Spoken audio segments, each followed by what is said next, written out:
Today, we're taking you on a captivating journey into the world of 3D printing, step by step.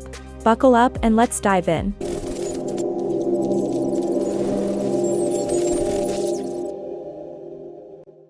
What is 3D printing?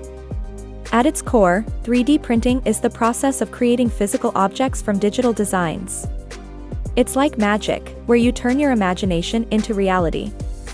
How does it work? This amazing technology works by slicing a digital model into thousands of ultra-thin layers. Think of it like creating a 3D puzzle, one piece at a time. Then, the 3D printer deposits material, layer by layer, following those slices to build the object from the ground up. Applications of 3D printing. From rapid prototyping in industries to creating intricate art pieces, 3D printing's applications are boundless. And in architecture, it revolutionizes the way we visualize and build structures. Thank you for joining us on this mesmerizing journey through the world of 3D printing. If you found this video fascinating, don't forget to like, subscribe, and hit that notification bell for more captivating tech content. Stay tuned for our next video.